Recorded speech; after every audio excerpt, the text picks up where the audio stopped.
This programme is proudly sponsored by BYD, the #1 electric vehicle in the world and the fastest growing brand in the UK car market. BYD in Super League Raw, building our dreams together.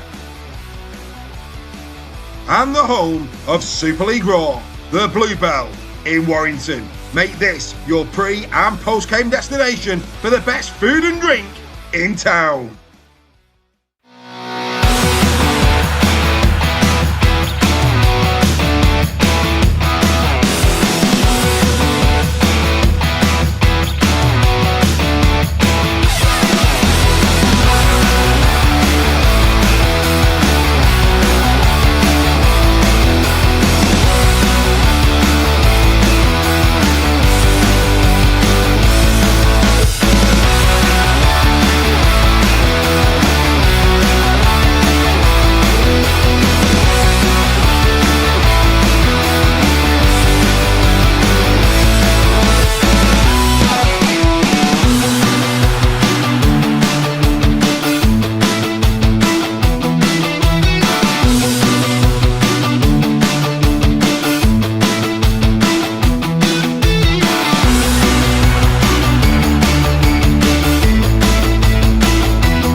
So, good evening. Yes, we are live. Good to see everybody on this Tuesday evening for a bit of Super League Raw Weekly. And with me this evening, Greg and Joel. Good evening, gentlemen. You well?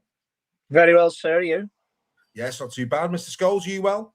Good evening. I'm okay. I'm hurting. I'm very sore, but that's a different story.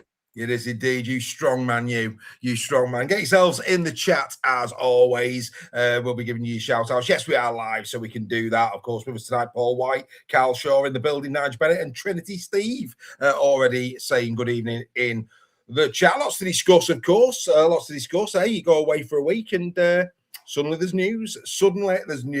Where should we start with? I mean, it's been wrong, really, with Joel being here, that we don't start with Huddersfield, Joel. I would say in terms of Huddersfield, 3 on the bounce. Very welcome indeed. Great first half, mate. Great first half against the Dragons. The Dragons still, though, flattering to deceive, it has to be said. But let's take nothing away from Huddersfield. And one Mr. Conor Wrench lit up the Eku Stadium, my friend. Wrench, you had a great game. He really did. It seems like he's coming into his own. Obviously, having that time off that he had wasn't going to help him initially. But he really has fitted in really well with the team.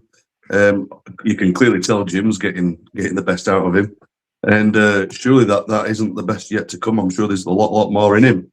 And he looked so happy after the game, you know, with his family. And he just looked like he were really enjoying himself. So that was nice to see. Yeah, no, absolutely superb. Brilliant to see Connor playing so well. And also Sam Halsall, after his injuries, Greg, good to see him getting a brace for Huddersfield Giants. He's had a tough run as Sam, but good to see him back in try-scoring form. Yeah, he took his try as well. I'd going through everything that happened over the past weekend, and Sam Halsall was a name I jotted down almost first after Conor Wrench, funny enough.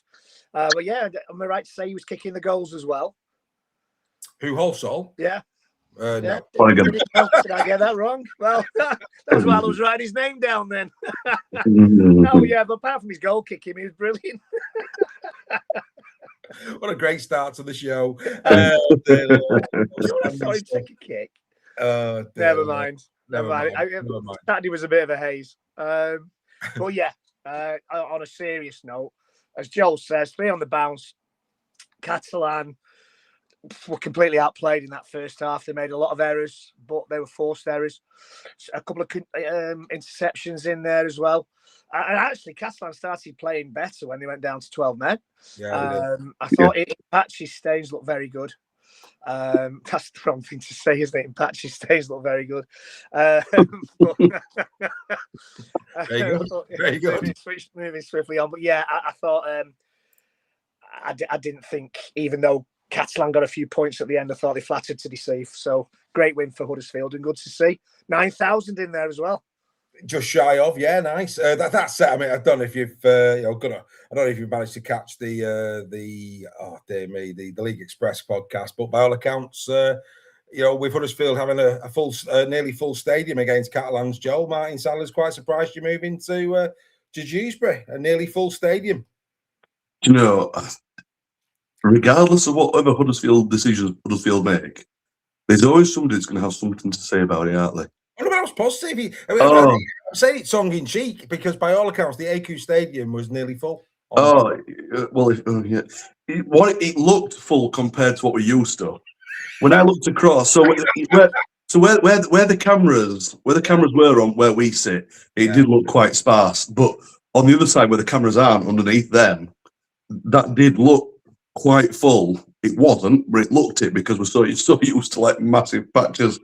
But it was noticeably fuller. Yeah, I had a little chuckle at that. When I was listening to it.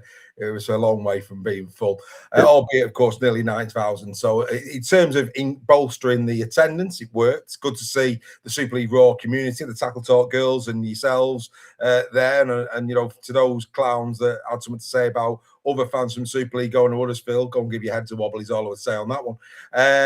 But no, I mean, look, a good performances from Huddersfield. 3 on the bounce. Going to Toulouse this week. You'd be open for 4 on the bounce. I think Toulouse look do you know what? I've got to give Toulouse a lot of credit. I thought the way, 18-6 down at the break, you forgive him for thinking, yeah, here we go. And they didn't, they brought it back to 18-all, didn't they? Obviously went in 24-18 at half time. Toulouse, York, as Lee seen at the weekend, they just don't go away. They stay in the grind. I will come back to Huddersfield in a minute, Joel. The other thing as well, Greg, is that Bradford, that scoreline that Warrington put on Bradford at the weekend, for those who didn't watch it, you'd look at it and think, cakewalk for Warrington. I didn't see it that way. I thought Bradford, with a different wind, that could have been a lot closer. I mean, the disallowed try, which was right to be disallowed for Bradford. I don't know why it weren't a penalty to Bradford, because actually the Warrington man pulled the Bradford man back first, which is a bit odd. But, a couple of different moments in that. And I think Bradford would have been a lot closer. I think Warrington always looked like winning it. But that wasn't an easy win for Warrington. Bradford made them work. They did. And, Bradford took the lead quite early on. And you're thinking, oh, no, is this going to be one of those banana skins if you're a Warrington fan? And you think back to the week before against Castleford, where Castleford, first 20 minutes, were almost unplayable against Warrington. A bit discipline let them down a little bit. Handling let them down a little bit. They made mistakes at the wrong time in the game. It did. You've got to take your hats off to Bradford, because they did stay in that game. Warrington ran out comfortable winners in the end. But like you say, Dave, a few decisions, a few better decisions from players, better discipline, and they could have had a much closer game. Warrington were never going to lose that once they got the noses in front. Ewan Irwin was and Hayes in the middle were really good, worked really well together. And a word for James Bentley. He took a lot of criticism recently, but he was outstanding against Bradford. I mean, there was a spell in the second half where he was making 3 or 4 tackles on the bounce every set. He really was all over the place in a good way on Saturday, James Bentley. I know you're smirking at me. Yeah, I know you think I've got a man crush on him. I'm jealous of his hair. Look, 42 tackles, 10 from Marker, only missed 1. Defensively, Bentley was superb, but my concern for any Warrington fan is it's all well and good having a great game at Odsall, but when they get to serious rugby league that's on its way down the pipe, can he keep it under wraps, or will he end up costing Warrington? And the bookies would give good odds on Bentley having a bad one when it actually mattered. And but give him his raps where it's due because he gets a Yeah, lot of no, criticism. defensively, I agree. And I think, from a Warrington perspective, I think what I saw in that Warrington game was I thought some of the handling, some of the passing coast to coast, some of it was really intricate. I thought the Hayes ball to King was lovely. Yeah. A lovely little short ball into King. And like I say, I think, Warrington will be pleased with that. Got York this week, and then, of course, that game against KR, which could be a bit of a humdinger the way KR played against Castleford. But we'll get on to that later. I want to come back to Huddersfield, Joe, because, of course, the whole thing was geared as a big announcement. And I think it's fair to say even the most partisan and most passionate Huddersfield Giants fan would have to concede, as announcements go, it was a bit flat in the fact that everybody knew what the announcement was before the announcement was given. Yeah, for those that were there, it was actually funny, because when it was, this huge announcement was built up by this massive video, and everyone were looking, thinking, oh, this is amazing, it's going to be something absolutely huge. And then when they said what they said, the only people that cheered, because we sit right by them, the people sat around Ken. So it was like, oh my word, that was like the biggest flop ever. And this is the thing, Huddersfield don't help themselves, because they are shocking at making these big announcements that are about as big as how much of a team we're playing right now. But they, looking back, I don't know if you want to talk about it now, but looking back, I think the move is a good move. But I don't want to get into that if we're not going to go that way. But yeah, how they did it though was they could have died it down a little bit. We knew. Yeah, if you're going to go large, then you've got to have someone. I think that where a lot of people were disappointed was there was no announcement about a spade going in the ground somewhere in the HD postcode. I think that was what many people expected would have been there, and it wasn't there. I'm going to come back to that in a minute. I think before we go into other things that have happened post that, which I want to pick both of your brains on, really. We mentioned Conor Wrench. The other player that for me at the moment, Joel, is in incredible form is Harry Rushton. I mean, Harry Rushton at the moment, I think it's something like 4, maybe 5 games on the spin now, where all aspects of his game, whether that be tackling, running, carries, but whatever, he is playing top draw loose forward rugby league on a regular basis. And I think for me, there's no surprise that Huddersfield are on a good winning streak and Harry's playing well. Yeah, and I don't know if you've noticed this about what's been happening, but Harry's obviously been starting the game at 13. But then after the second half, Zach Wolford is getting put into 13. Yeah. And then Harry's getting a bit of a rest. And then if he's needed, he's going into prop. Yeah. And when he's got that bit of a rest that he's had, even if it's 10 minutes, he comes on as essentially a fresh prop. And that's where he's making up some crazy meters, because he's already hit a load of meters on playing at 13. And then when he goes to play at 8 or 10, it's unbelievable. It's like a secret sauce almost. And even though people know it, it's all right knowing it, but defending it is another thing. And Harry is looking phenomenal. Yeah, absolutely. It's like a good hot peri-peri, isn't it? It's going to sting a little, but you still have a taste, and it surprises you anyway. Mr. Nixon. Again, let's try and stay on the positives here, where the Giants are concerned. The stadium size is right. There's no doubt about that. Those who were at the Wigan game last year and the game was there this year, the atmosphere lends itself better, so there's a lot of positives. I'm led to believe that the players themselves are delighted with the drawings and how it's going to look, and they want to play in a cauldron that's probably going to be. So, in terms of the actual product itself, like, forget the state. Look, I think we'd all agree the stadium's going to need tarting up. There's no doubt about that. But providing they can make it look right, as good as that can be, atmospherically, the look of it is going to be a lot better than the AQ Stadium. There's a lot of people at the moment saying, it's wrong for Super League. And do you know what? I get that argument. And everybody's got, the look and feel of it. Huddersfield not playing in Huddersfield postcode. Yes, I know it's Kirklees, but it's still Dewsbury. And people are right to have these views if they wish to have them. But the bottom line is, Greg, I think the product will look better in terms of an atmosphere and an occasion than what we're getting at the AQ Stadium, and probably you would hope a better fan experience as well. Yeah, I couldn't agree more. I was there a couple of weeks ago watching Zoe play. And it's a nice, tidy little stadium. It's open at both ends. which obviously there's going after. That's probably where the work is going to be done by the January. Yeah, to make it Super League standard. But I can only see this as being a good thing. I don't get some of the negativity. Yes, it's not in actual Huddersfield itself, and people are harking back to the Salford experience. Yes, it'd be much better to have, as you say, a spade in the ground and work starting on a new stadium. But a new stadium is going to take 3 or 4 years to be ready. So in the meantime, it benefits Dewsbury. It looks, this shouldn't be part of the criteria, I know, but it will look better on TV. It will create a better atmosphere. The facilities there are really good. They've got an absolutely fantastic little bar area in there, so I've been told. And I can only think that it will benefit Huddersfield, benefit the fans. You know, you fall out of bed in Huddersfield and you're practically in Dewsbury. So Joel's looking at me. Joel's giving me the death stare. Yeah, well, I mean, I think it's not ideal. No. But Huddersfield, those Giants fans, and I don't think the majority of them are Giants fans who are kind of putting the 2p within in this one. I think it might be some naughty Huddersfield Town fans. But for those Giants fans who aren't happy with this, would you rather have this or no club in Super League at all? That's the alternative. For me. Yeah. So, yeah, I'm all for it. I'm positive about it. And I think it will, in the long term, benefit the Giants. Fair play.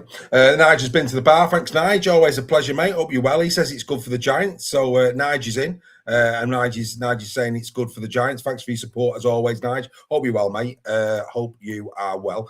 Right, let's get into, I don't know if you've seen it. Joel, you must have seen it. Back 10 with Ralph Brimmer. Have you? Yeah. I was just going to mention that, actually, yeah. So let's get on to that because I want to get your view here. I watched that with no emotion. So you're clearly emotional when it comes to Huddersfield. I'm not, so I can look at it with a little bit of a, bit from afar. And what would have concerned me if that was my club is at no point in that entire interview did he suggest you were going back to Huddersfield. In an hour's programme, it was very much, we're going to Dewsbury. I can't remember his actual words. Our home is in Huddersfield, our stage is in Dewsbury. Yeah. And there was that type of thing being said. And I'm thinking, and look, everybody knows Ken's tried his best to get a ground in Huddersfield. So, and everybody's conceded that. Yeah. But I didn't get the feeling. We've seen this before with the likes of Salford. They moved Salford out of Salford. And look at the trouble that they've had. There's been other clubs as well in the Championship. I'm right in thinking Swinton did something similar. Was it Swinton? Yeah. So there's been others along in history that have moved out, all of them being another one boundary, and look at the problems they've had with Boundary Park. So there's loads of these where clubs have gone out with we're going to build a new stadium, and that new stadium has never come. Now, as a Huddersfield fan, I know you're closer to this than we are. Mm-hmm. As you sit there now, how confident are you that, and I'm going to say 10 years, right? So I'm being really generous here. I'm going to give a 10-year window. How confident are you that in 10 years' time, Huddersfield Giants will have a purpose-built stadium in Huddersfield? Well, I'm gonna be more of like an MP this time and not give you a direct answer there in 2 seconds.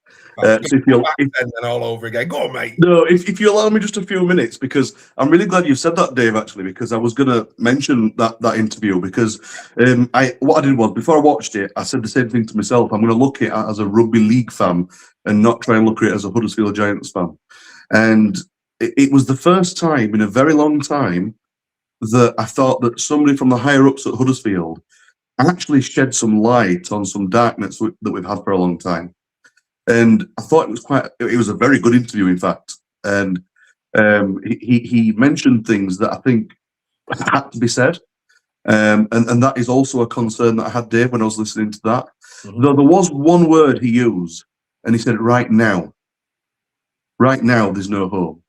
And when and that's what got me worried. But then he explained himself, the fact that because we already knew, and I've said this to you off camera before, that the amount of times, and I can't remember the exact amount. I think it was 10 proposals that they gave to Kirklees, and they all got disbanded. And I believe the ones that maybe Kirklees came back with, there were 2 issues. So the first one was they were on the very edges of Huddersfield, so they might as well have been at Dewsbury anyway. And two is that the ones that they did have didn't have the infrastructure and the ability to do what the Giants wanted to do with the stadium.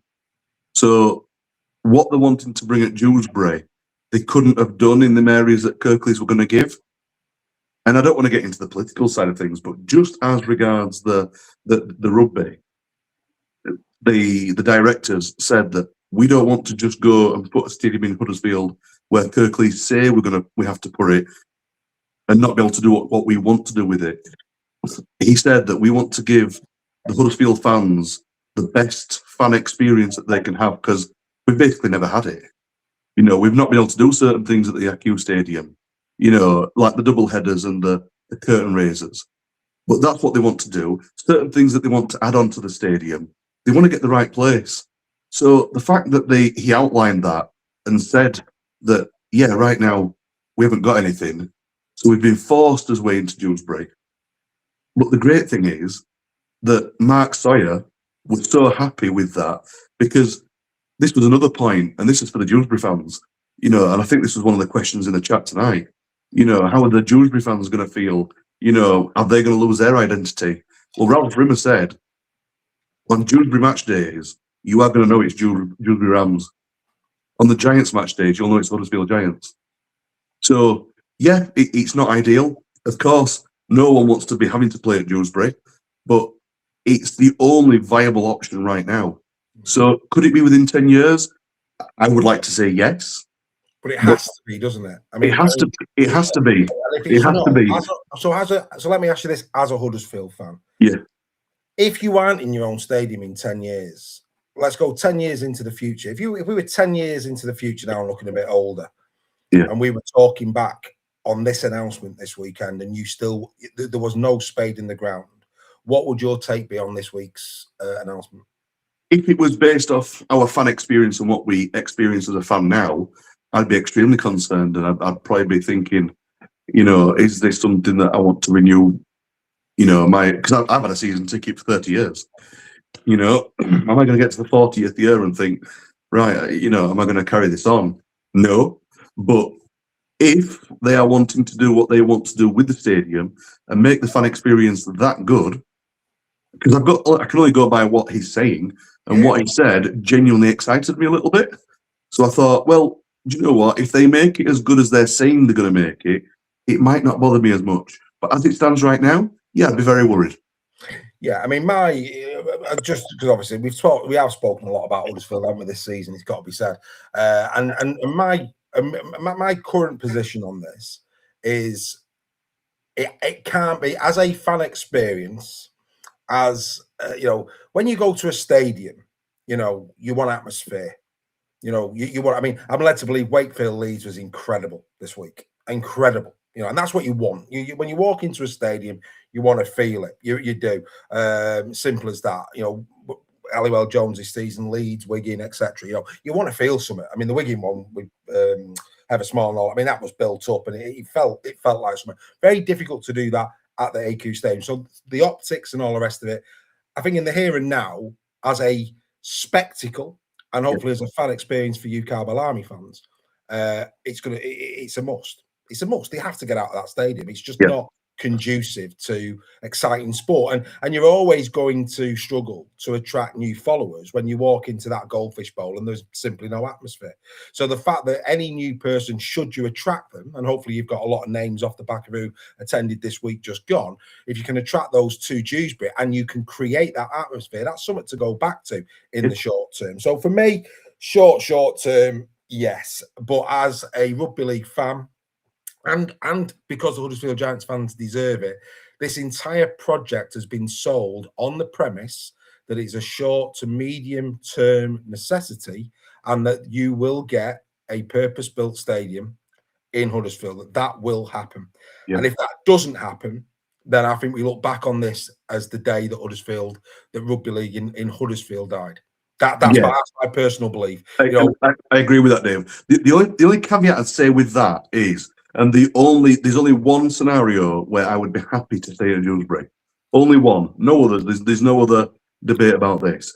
Is that, like, you said about feeling something. If we go to that stadium and we notice a vast difference on field performance-wise, and people, as there was back in the day when you used to play Leeds or Bradford, and you were scared of playing them because you thought these guys are just gonna have us, or you go to certain grounds and you think, oh, it's just not a place because the fans are just on you. If we can have that and people get that feeling with us, which they've never ever had, and we are genuinely a force at home and we don't lose many games, then that, for me personally, I can't speak for other Huddersfield fans, for me personally, that would be worth the trip, because it would make for my fan experience the best, because we are a fortress at home. But yeah, you are right, it would die in Huddersfield, of course. Yeah, exactly, and I think the Huddersfield name would go. I think it had to go, and it's like, I think any supporter, if they're, it'd be a rebrand, it'd have to be, and then it'd be a case of, again, where would those fans be positioned? I think if you was to go round the grounds and round the clubs, and they said, "Oh, you're going to move to a stadium outside of your town," all of a sudden, with every passing year, your connection to your town, regardless of where the training complex is, diminishes, and it just does. And I think that, let's hope they come good on it. I think we're not. I'm sure they will. I'm sure they will within 10 years. Well, surely they have to. And if they don't, mate, then I'm sorry but for me, like I say, this was a weekend. Forget Huddersfield Unleashed and forget what are the positives today. Those evaporate if you haven't got a ground in 10 years' time. This has been a complete, dare I say it, this has been wool being pulled firmly over the Cabal Army's eyes, and maybe it'll be the Huddersfield sheep, because there'll be plenty of wool. Anyway, we move on. But no, look, I hope it works out well for you, buddy. I really, really do. Let's go quickly to St Helens, Greg, because again, lots of interview, lots off the field this week, and it's a different type of weekly, because we don't need to do gimmicks when there's so much news floating about. We can just get into the detail, as it were. What did you make of Eamon McManus before the Saints game, Greg? Oh, yeah, strange one. He's a very complex character, Mr. McManus, and there's no doubt his heart and soul is in St Helens, and he wants the best. I don't know. It's hard to put your finger on. So, what did you make of the? Well, one, he's amazed at the caliber of candidate that he's got applying for the role. Yeah, let's hope St Helens fans that there are high caliber coaches in, but then he lists they're going to take the time and they're going to make sure they get the right person. Can you remember what was being said back in the announcement of Paul Rowley coming in? Yeah. It's time for a rebuild. Yeah, that's what I mean. He was quite. I didn't quite get where he was coming from with that. He was trying to talk his way out of the situation without having the answers, I think. And it'd be interesting to see what does happen at Saints. James Roby's name was being mentioned at one point. I think he has been brought into the backroom staff, hasn't he, James Roby, over the last week or so. Yeah. I think probably it's the usual PR puff of saying something without saying anything of substance, which isn't usually like Eamon McManus. He's usually quite forward in the things he has to say and his views, which is why I was saying it was kind of a strange thing to put my finger on with him. I think he's probably thinking they've been caught out a little bit with the Rowley situation. They certainly didn't expect to be looking for a new coach before the end of this season. I think we can all safely put our hands up and say that they just did not expect that to happen. I think he's probably it's a kind of a holding statement to keep fans happy and to keep the media happy, and to kind of give himself and the club time to hopefully for their fans get things right. Well, the fans are delighted because they've got the way. So the fact I don't know why you've got to make your fans happy. It depends who they bring in, doesn't it, mate? No, it does. But the Saints want Mal Meninga. They want they want a big name, and if it's not that type of a coach that's coming in, then exactly. So won't it's be. kind of a holding statement. But the thing is, the same criteria that got Paul Rowe the job would appear to be the same criteria for the new coach that's going to get the job. And I was a bit disappointed that wasn't levelled at him, because when he started saying, we're going to take our time, we're going to get the right man, well, you did that less than 12 months ago. So what gives you the confidence you're going to be able to achieve it this time? It was an opportunity lost for me to really go, well, hang on a minute. You were here not so long ago saying exactly the same thing, and you've moved him on pretty swiftly. I don't know. It's a bit of an odd one for me, I have to say. That's on the field. Hull FC, and again, it makes me giggle because the excuses now that have become acceptable excuses, the amount of players that are injured and this, that, the other, and all the rest of as to why Saints are where they were. Joel, that they were being poo-pooed when the last coach was in post. That had nothing to do with it. He just wasn't good enough. But now, I defy anybody that could win games with 15 players in the stand. So if the next coach comes in and he's got 15 players in the stand and they're not winning, what's he going to do? Well, I'm going to be honest, I didn't hear what you're talking about, so I've not heard this. But from what you've said, it sounds like it could be a bit of egg on his face a little bit. Maybe. And probably trying to front up to the media, even though he's got no substance behind what he's saying. But I think if you make a statement of having someone like Rowley come in, you get rid of him, and then you say the exact same thing over and over, you kind of end up being like we've been in certain situations where people just think he's just talking for talking's sake here. There's no backbone behind anything. But who are you going to get that's better than Paul Rowley? Well, we're about to find out, But I think the interesting thing for me on the field, of all players, Greg, to get the final try on an intercept, but James Bell, that must have hurt. Yeah, he rolled back the years, didn't he, James Bell? I thought he was superb. I thought when they're down, why don't you? I thought Saints weren't as bad as people made them out to me. I mean, Wellesby's try was a great try. Oh, the reverse pass from Whitney. Oh, that was beautiful. It was a great try. And they were in it in parts of that game. So the injuries are a factor, and you're right. They weren't a factor when Rowley was in charge, but now they are. It's these mixed messages that are coming through from the club. Something's gone on that we're not privy to, that it's more than the injuries and it's more than performances. I think most of us know that. But yeah, Hull took real advantage. Harvey Barron getting his hat-trick. I'm still convinced that SASA was a try. Mate, that was a try. That was embarrassing. So they did all those angles, and then no sooner did they say no try, they cut to a different angle where you see the ball on the line. You're like, where was that angle? Yeah. Happens constantly. Mate. And I still don't know where the double movement was. For me, his ball playing arm didn't touch the floor. No. But it's in the history books now. If Hull had have lost that, they'd have been filthy about that decision. But yeah, I mean, Saints are in a difficult place now.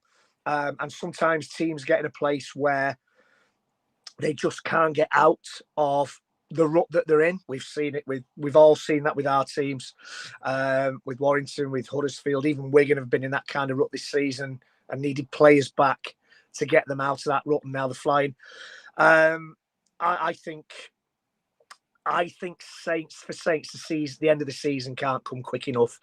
And if I'm being honest, I think missing out on the playoffs might be the biggest kick up the backside that they could get as a club. And I think it might do them good in the long run to actually miss out on those playoffs if they do. Well, maybe. If we're going to give credit to George, and look, again, tragic for George Whitby, another injury, but we're going to give praise for what was an incredible reverse pass back inside for Jack Wellesby. We've got to tip our hats to Jake Arthur's cut-out pass. Oh, have a bit of that. It's beautiful, Jakey boy. Absolutely marvellous. Good game.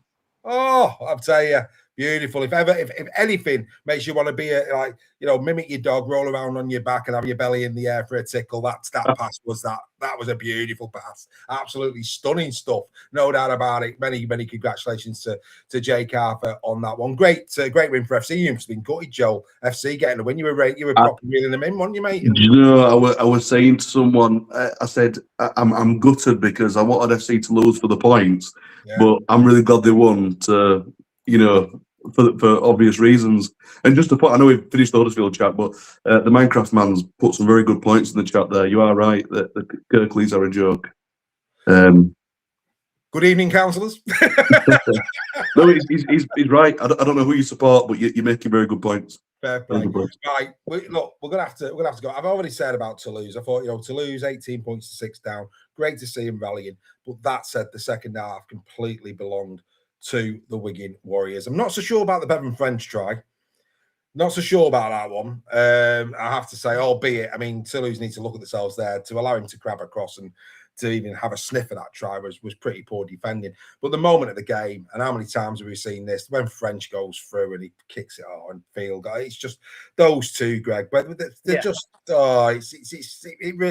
it's frightening, isn't it? Yeah, they're so in tune with each other. They know where each other is in the pitch. It's almost like they've got like the join mentally. They know what. Play the trumpet, want to blow and want to do the keys, yeah. Yeah, if you want to put it like that, Dave. Absolutely. Yeah.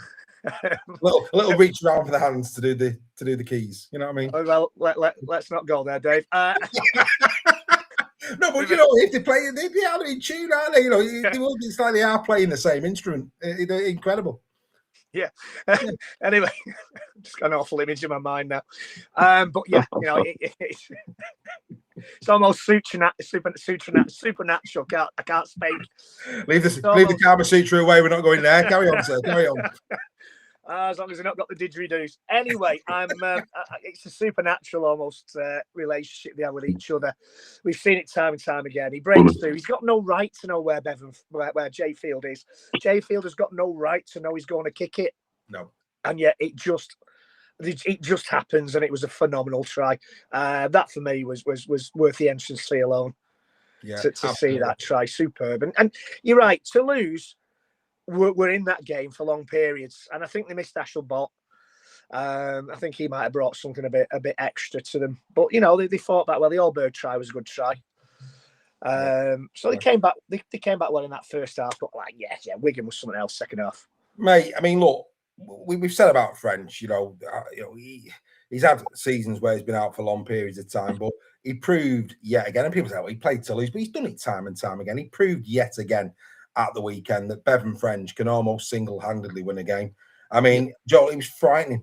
It was absolutely frightening. Every time he had his hands on the ball, Wigan just looked dangerous. And that's what they lack, Joel. When he's not there, they almost become just another side. Bevan French is that player that takes them to a level that many other clubs could only dream of. That's a concern for Wigan, because then who do you get to fill them boots?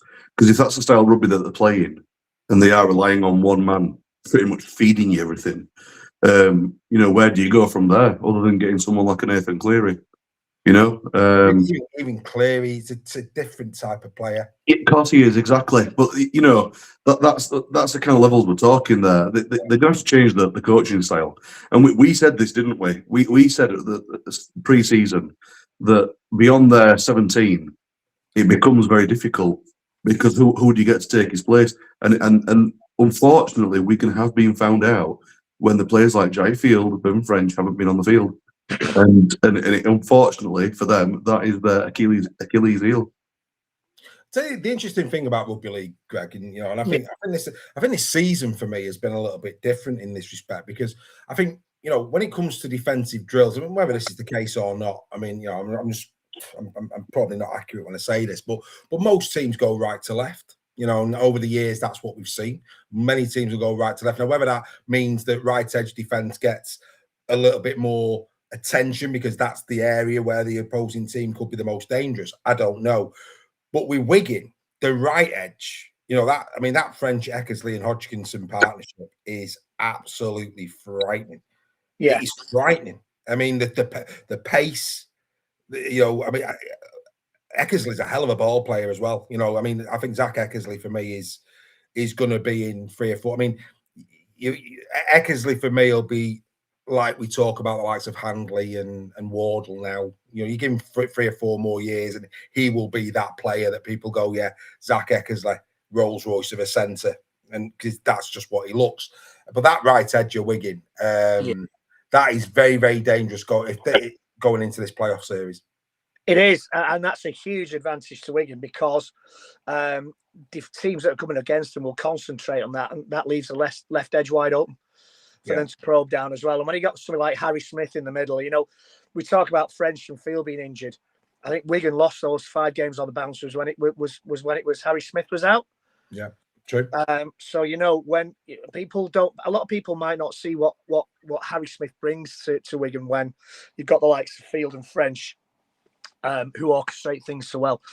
But Harry Smith controls the game. His kicking game is superb, and he knows when to pass and when to do certain pass and when to open up that left edge. And that's why, for me, Harry Smith is as valuable to that team as French and Field. Yeah. And you're right, Dave. That edge with those 3 on is dangerous. It's frightening, and because defences are overcompensating, Wigan can get you down the other side. Yeah, and often do. Absolutely. I think he's Adam in the chat on about Jackson Hastings potentially going to Huddersfield. I think one thing's for certain. I think it's pretty well known Hastings will not be at Saints next year. So where he lands, I mean, I know that York are looking at Caesar. They've mentioned Clune, which is interesting. You know, and again, you know, Clune back for Huddersfield looked a different team at the weekend, but there you go. But no, unbelievable, absolutely unbelievable. Bevan French take a bow. Let's go to Castleford. Castleford Tigers. Before we get to Castleford and their problems off the field and all that, Hull KR did what the Hull KR should have done. They were ruthless. They got the job done. What was good in this game, Joel, I mean, me and Greg around the Warrington game were very, very disappointed with the body language and what we were seeing where Jez Litten was concerned that day. But we saw Jez Litten in his best at Castleford. I thought his try proved that maybe his confidence has come back, you know, to chip over like he did and follow it on and get himself the try. His all-round game as well looked back on. That's a positive for England and for KR. It just looked as if he was getting his confidence back. Do you see it the same way? Yeah, I do. Yeah, I think he's probably gone on form for too long. And obviously, you know, you always want your players to be on form week in, week out, but it just doesn't happen. That's not rugby league for you. So if that was his dip and he's now back, then, you know, fantastic. And that's great for any rugby league fan, let alone just KR fans, because he is in the England squad. So we all want him fit. We all want him to be playing his best rugby, because when the World Cup comes round, we want him to be, you know, getting us forward.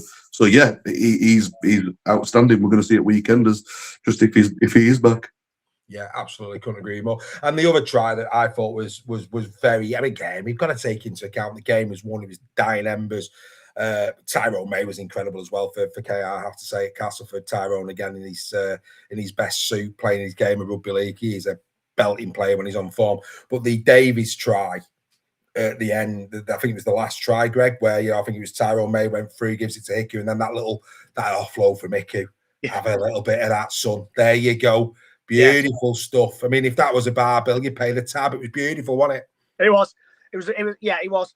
You've got to realise that I think Castleford were down and out by that point. The heads had well and truly dropped. But even so, a lovely try. And you're right about Tyrone May. He doesn't, because he's in a team with Mikey Lewis and Jez Litten, he perhaps doesn't get the raps he should do. Okay, our fans will give him the raps, but he doesn't quite get the raps that he should do. And I think Tyrone May is the heartbeat of that team. You know, that they've done well. Mikey Lewis hasn't been playing for a couple of games. You know, and they've done okay without him. And Tyrone May has been a big factor in that. If they'd lost Tyrone May, I think it might have been a different story. So yeah, Castleford. That's going to have done Mikey Lewis a lot of good. Yeah. I think when Lewis comes back, he hits the ground running. But I think the last couple of games, you're right. Jez Litten was out of sorts against Warrington. He didn't look interested. We don't know what's been said behind the scenes, but a game against Castleford is kind of a no disrespect intended to any Castleford fans or the team. But if you want to rebuild your confidence and get your touch back and your vision back, you want to play something like Castleford, who are really out of sorts at this moment in time, and you know, couldn't buy a win, to be honest. And KR are a decent team. You know, it was close at half time, 10-0. They kept it quite tight in the first half, as we saw with Wigan against Toulouse. KR showed the class in the second half. Yeah, absolutely. I mean, Joel, obviously there's a lot of chants on the terraces around Ryan Carr. I don't think that, I think Castleford had the time again. And we've seen this at Hull FC as well, haven't we, with the John Cartwright situation. Some of these clubs really do need to work on the marketing communications when they're doing announcements, because it does wind people up the wrong way. Look, we're not going to get into speculation. We can't get into speculation. The last thing we want to do is get into any trouble. There's a lot of speculation as to what may have happened at Castleford, and we'll just leave that in the ether. But when you come out and you tie yourself up in knots like they have done, it's just been handled very, very poorly, hasn't it? It has, and unfortunately, that this is going to keep happening time and time again. Unfortunately, because there doesn't seem to be any reprimands from it, or any sort of, the thing is, you feel for the fans, because they started to find some form again. Put everything aside, Ryan Carr was clearly doing something right there. He was getting the players playing well, and they were playing a really good brand of rugby again, and the fans seemed to be getting the mojo back, which was nice to see. And then there always seems to be something that happens. But then, obviously, they don't help themselves when they go about things the way they do. And it's not the only club that does that. There's many others that have done the same. But we would hope that you would live and learn. But, hindsight is a wonderful thing. I think the thing is, and I think there's a lot, like I say, a lot of rumours. It's clearly something off the field that's gone on. I think everybody would accept that something's gone on behind the scenes. This isn't a on the field decision, because I don't think anything that Ryan Carr has said publicly anybody would disagree with. He's held the players to account. He's obviously made his decisions as to who's staying and who's going, and he knew he had to ride the season out and to bring his own personnel in and be judged on that. And I don't think he was being judged. Only 5 minutes ago, Martin Jepson was out saying, we bear with us, who's with us for next season. We've got total faith in Ryan Carr, on we go, etc. And that, of course, now is just all from a Castleford Tigers fan. Well, we had the right coach. Martin Jepson said he had his full faith and confidence in him, and now he's gone. And we've been told, and we haven't been given a reason as to why. As a fan, Greg, that's where it becomes really, really troublesome. But then Chris Chester comes out after the game in the press conference. And as director of rugby, I would have expected a little bit more clinical answers than what he gave, if I'm being honest. That's my view. Yeah, I think it goes back to what was said about McManus, and Joel backed me up to a certain degree with that one. They need better media training. Yeah. They need better media training. Hello. Not that I'm touting my services at RFL, but you do need better media training for coaches. They give it to players. Yeah. Players get good media coaching, but managers, chairmen, I don't think there's that level of media savviness amongst them. There's always a time when you have to give out not a vague answer, but an answer that suits whatever's going on at the time. It's difficult to explain, but if you work in those circles, there's different types of statements you can give to certain questions when certain situations arise. And I don't think there's a lot of training from what I can see in dealing with those situations. So it's just a case of better media training and knowing how, in the heat of the moment, how to handle those questions and what to say and be well drilled.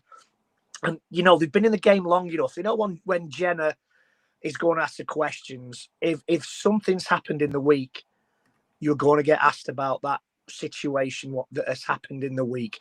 If something's happened on the pitch, the Frank Maria red card or whatever, you're going to get asked about that. There's got to be training in how to deal with those questions, because there's only so many questions that you're going to get asked. Especially after a week. There's only a certain number of answers you need to give. Yeah, like last week. It reminds me of when it Lee Radford at Hull FC. It was straight after the game, and then when it would come to Lee Radford that were meant to do the interview, it were what? Yeah, yeah. You just think, oh, that's not great, you know. Yeah, that was one of the biggest PR disasters in sport. It was one of the most unprofessional disasters in Super League history for me. Yeah. It was absolutely shocking. And then, of course, the flip side to this, Joel, is that, look, Chris Chester said in that post-match, he himself had to put his hand up. His recruitment hasn't been good enough, right? You know, and this was a guy who I think said, you know, we're not shopping in Aldi or Lidl or whatever he said at the start of the season. You know, come out with a big statement, and then pretty much, I think most of the signings that they brought in, I'm really racking my head in terms of players that they brought in this year, where you're going, yeah, that one worked out. I think Valame for me is the only one that looks like could be a player if he had a consistent run of games. He looks something like Vavalawa has been an absolute disaster. Weaver's not been right for him. Assey was already there, but he's not been good enough. They've been bringing other people in along the way that haven't worked. I mean, Stimson is an example, been in there 5 minutes. He's been touted out. The recruitment's been a disaster. And then, of course, they've now got a new run of recruitment. I mean, everybody would concede Blake Taff, I think, would be a great player. Yeah. And will be better. You know, they'll be better for him next year. But do these other players come? You know, these players that are coming from Australia, you know, we're about to find out. Yeah, good shout. Craig saying in the chat, a good signing. That's a good shout, albeit he's faded. He has faded. He was sensational in the first 10 rounds, but then he's faded. And whether that be what's going on, PLT's well, and it's the people around you as well. Slightly, yeah. Anyway, go back to sleep, Greg.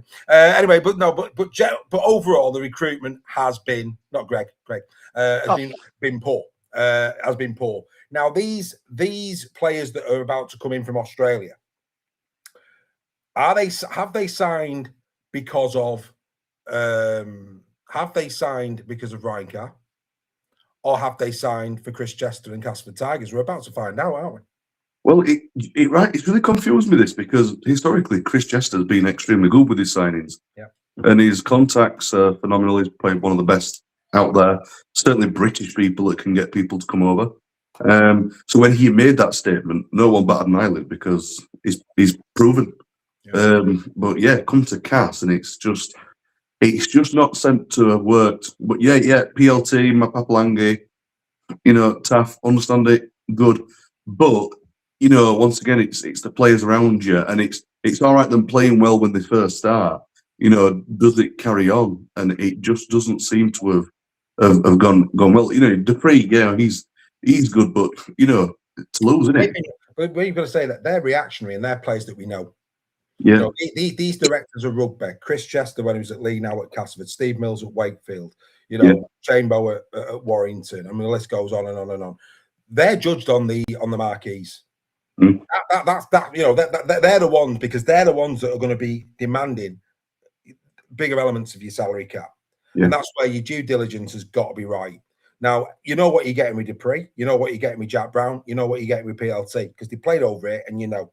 Where these directors of rugby earn their crust is when they go out over to the Southern Hemisphere and they target those marquee players. That is, and rightly so, that is where they've got to be judged more than anywhere, because they're the players that are going to demand a good slice of your salary cap. You can afford to get them wrong. Steve Mills at Wakefield doing phenomenally well. Really enjoyed the bench this week, where he was talking about the amount of detail that Wakefield get, and you know, the proof's in the pudding, lads. Watch it if you've not watched it, folks. You know, the bench this week with Steve Mills, he actually goes into a little bit of the due diligence that they go into to find the right player, and the communication between Matt Ellis and Davil Powell, and it's fascinating. And when you're listening to him, you get, you know, if I'm a Wakey fan and I watch that, no wonder we're doing well on the field. It just sounds as if they know what they're doing, that they're getting it right, they've got a formula, and unless they're right, I mean, at one point he says, you know, on a Zoom call, if we get the slightest inkling that this person isn't right for us, we just end the call. You know, and that's how brutal it's got to be, isn't it? You know, if you're a part of our squad, or you're not. Something else he said as well, I don't know if you remember it. It was quite comical, actually. The man who was meant to be doing all these deals said that I've got him constantly asking me for this player and that player. And it's like, calm down a bit, you know. So the man that's doing it, you know, he's got his head screwed on. Yeah. He knows what he's talking about. Now that is what we imagining Chris Chester to be like. But you know what? It's the people that don't get talked about sometimes that go about the business under the radar. unless you've got, podcasts like The Bench that come and speak to him. He's put some real graft in, and I'm very curious to see how they go on next year, because I think they can only get better. No, I agree. I mean, in the chat there again, the Minecraft man on about Ian Blease. I think it's early days at Leeds where Blease is concerned. There's when you look at, yes, he brought Sevo in. I think it was he that brought the Sevo in. Of course, we've seen what Mika Sevo's been all about. But again, you know what you're getting. That's not a difficult signing. If you've got Sevo on the market and you think he can come over to Super League and bag you a few tries at Super League level, then that for me is a lot easier than going out and finding Mapapalangi, going and finding Hamlin Ueli, going and finding, Smith at Warrington, who's been a revelation this season from absolutely nowhere. That's where it's at. Let's be fair, everybody knew who Bird was, everybody knows who Sevo was. So, it's the Croft, we was already there. These directors of rugby for me, and rightly so, it's those marquee players. That is where, for me, they earn their crust. That has got to be right, and they've got to hang the hats on them. I mean, from your perspective, Greg, Ryan Carr's not coaching again at Castleford Tigers. I'll go out on a limb on that. There's just no way. Can't happen in a million years the way this is gone. I presume the reason why we're not hearing anything is because behind the scenes now there will be solicitors involved, and there'll be things being done whereby, I remember, when Steve McNamara was let go at Catalan, it all went quiet. It took an age for that, and then finally it got sorted out, and of course we interviewed Steve. So like I say, there's been lots going on behind the scenes, but Ryan Carr isn't going back to Castleford. That ain't happening in a million years. So they need a new coach, whoever that's going to be. Interesting that Danny Brough was there, Greg. Yes. Yeah, who knows? Yeah. And he's the head coach of a rugby union club. Yeah, he's got links there, so why not? Good mates with Chris as well, by all accounts. Say again, sorry. Good mates with Chris, by all accounts, as well. Live next door to each other. Well, yeah. Why not? Why not? An English coach, a young English coach, an ex-player. Yeah. And in some ways, kind of no pressure, because not expected to be doing that kind of a job, because Ryan Carr was there for the foreseeable. Like you say, he's brought these players into play from next season who we've talked about over, when they've been announced, thinking, wow, Castleford could have a decent side next season if they stay fit.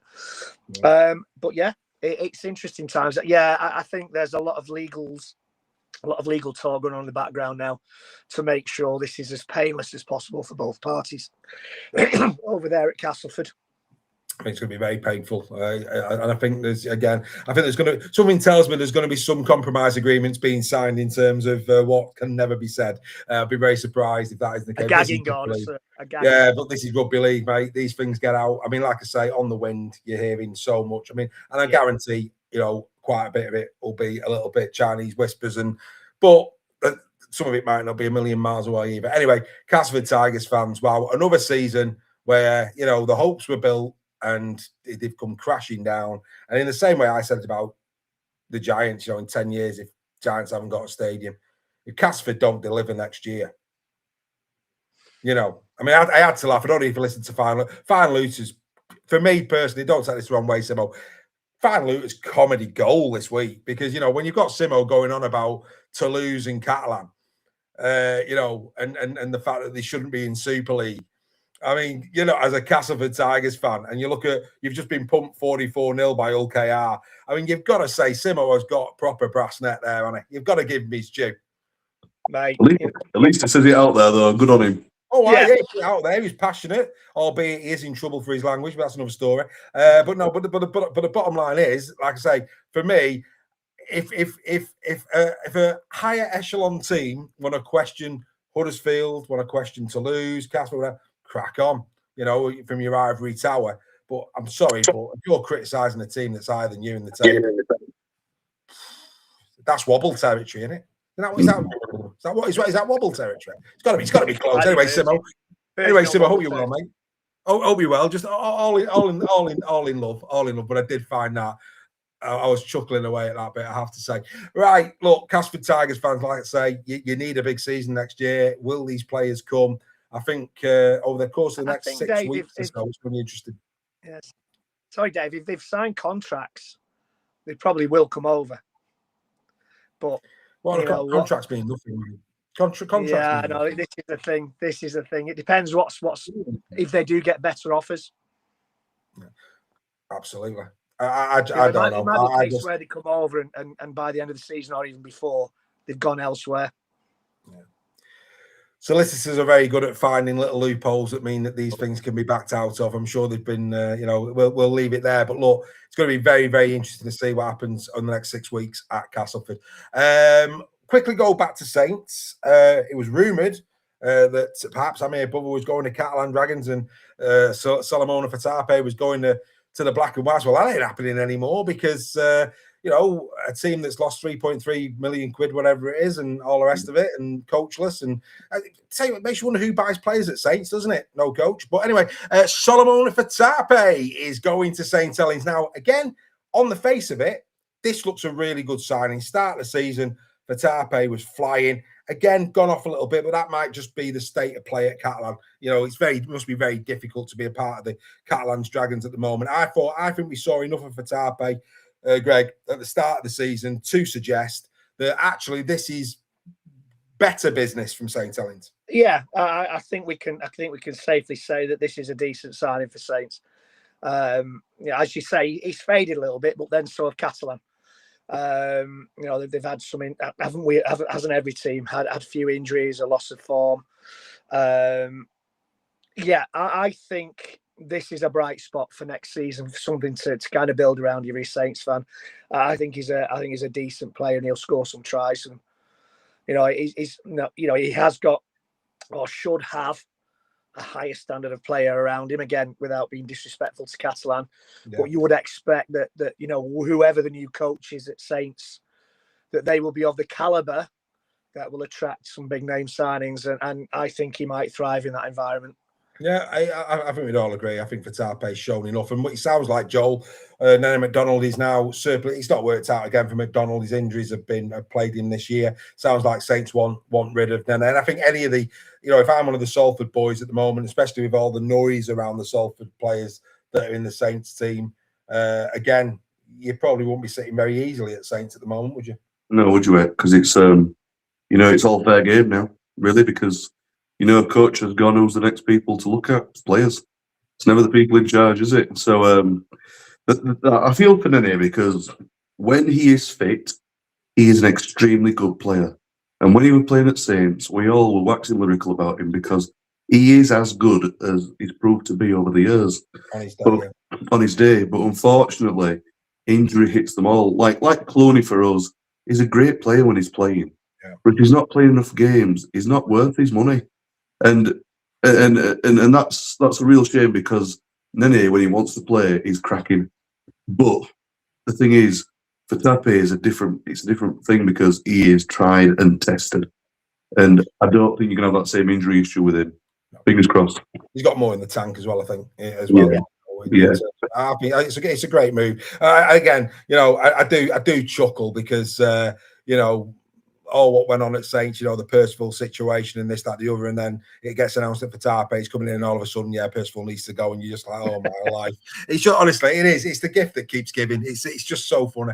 Anyway, but that's by the by. Leeds tonight, breaking news. I mean, again, breaking rumour news. This is an odd one. Leeds Rhinos looking at Eden Rogers-Smith from Catalans. Surely not. Also, SASA. I can see that. SASA is being lined up for 2027. I think they've quashed the SASC rumor, Dave. I read it's not coming yet. No, next year. Yeah, this guy's played 4 games for Catalan. Yeah, came from I think it came from a lower tier of French rugby league, if I remember right. I can't remember the team he was playing for. Yeah, it's a strange one, Dave. He's not set the world on fire. No, that's come from nowhere. And like I say, with the fact that Morgan Gallen's coming back, Zach Lloyd, who, had his debut, and I think that kid's a player I really do. Was that Lloyd the number 12 that played? Yeah, the one at Warrington. Right. He's a player. He's going to be a player. He's going to be a player. And then you've got Presley Cassell, who I felt played well again at the weekend. When he came on, he's not letting them down. So, I mean, it's an odd one, back row. They definitely need front row. And like I say, I'm led to believe SASA will be for 2027. It won't be happening in the here and now. But 27. And also, I think I might have heard, Leah's sniffing him, SASA. I think somebody might have said Saints as well. were potentially looking at him. I've heard so. But I would say Leeds are probably front runners. From what I've heard, from what I read tonight, and I can't remember what it was on, but it's been the idea of SASA going to Leeds has been poo-pooed and Leah favourites. But I can't remember. I can't remember. It was one of the podcast sites. It'll be interesting. It will be interesting. I feel like Leeds would pay more money though for him. Oh, yeah, absolutely. Yeah, imagine that though. Joffa and SASA. He'd do a good job. He'd do a real good job, Philly. But that's what Leeds needed. Yeah, Leeds needed that. Well, if they could get that done this side of the playoffs, that would, and they could get SASA up to speed, that could make people look twice at Lee in terms of what they could achieve in the back end of the season. That could be a huge signing. 100%. But for Rhinos, it doesn't make sense because they get rid of Lasoni and then you get SASA, and it's like SASA is better than Lasoni on his day. He is, but they're the same type of player, aren't they? You know. But I get what you're saying. He's a better player. Yeah, absolutely.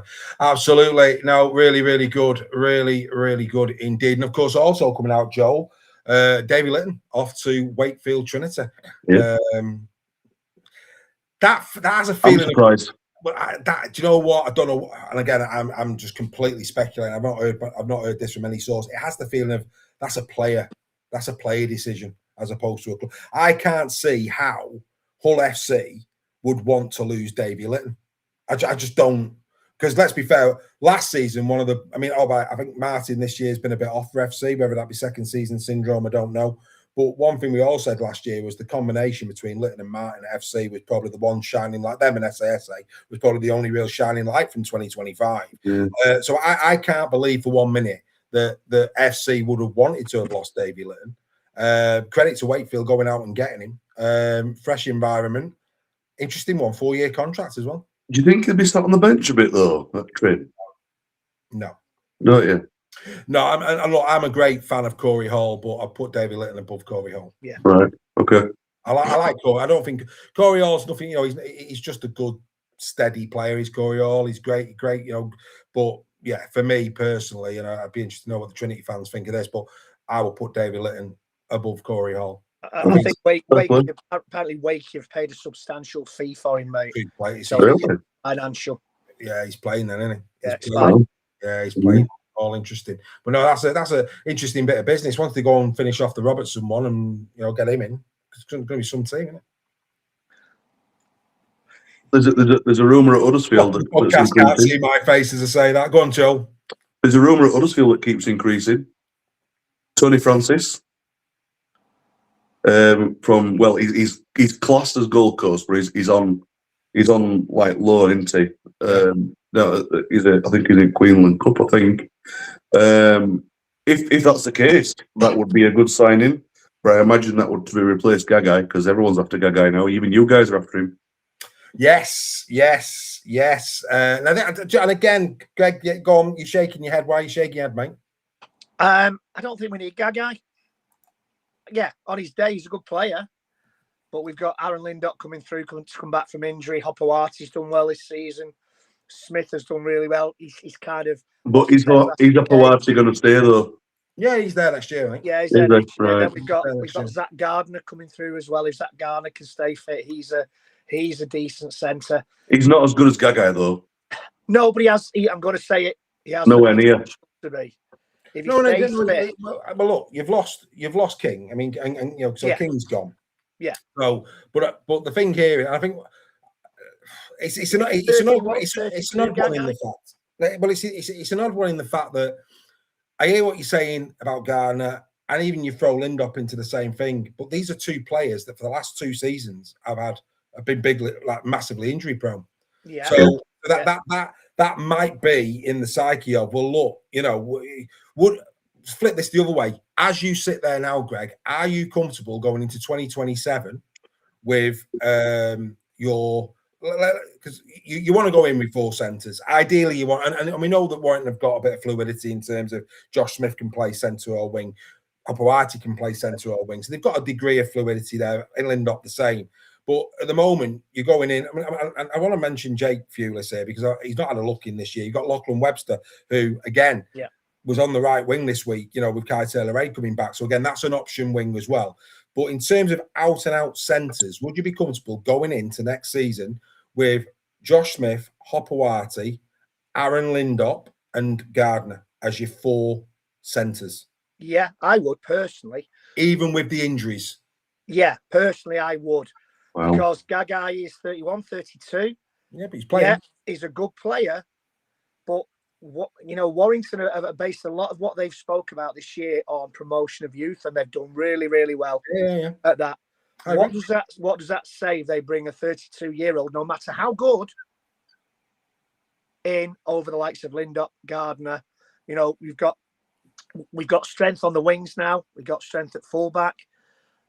So for me, Gagai, we need strengthening. Centre is not a position Warrington are desperate to strengthen. Yes, Toby King's going to London. But for me, Lindop and Gardner and Hopperwarty and Smith can fill those gaps for me. I've got a point on that. I would rather strengthen other positions for Warrington, which they look like they're doing. Sorry, Joe, go on. Just on that though, like I understand what you're saying, Reggie, but I'm hearing what Dave's saying here on this one. Imagine Lindop having another injury. We hope he doesn't. We hope no one has injuries like that. But if he has another injury, another layoff, and then Gardner comes in and it's maybe just a step too far having to fill that shoe week in, week out when Wire are trying to push up there. Gagai, all right, yeah, he might be the age he is, but he's playing outstanding rugby. He came from South. He was crushing it on the wing. Dave will back me up on that. He was crushing it on the wing. In fact, I think he's got more tries than most people on the team. And then he's come to Huddersfield, who've been pants, but he's looked like a star in a pants team, which is hard to do. It's hard to do. And he's not had a single... In fact, they thought he was injured, but he's that good at recovering. He came back the next week and he played. I think it's an interesting one. And you mentioned, I mean, look, you can argue the same, though, in terms of... And look, it's about depth, isn't it? And I think, they've still... These younger kids that are coming through...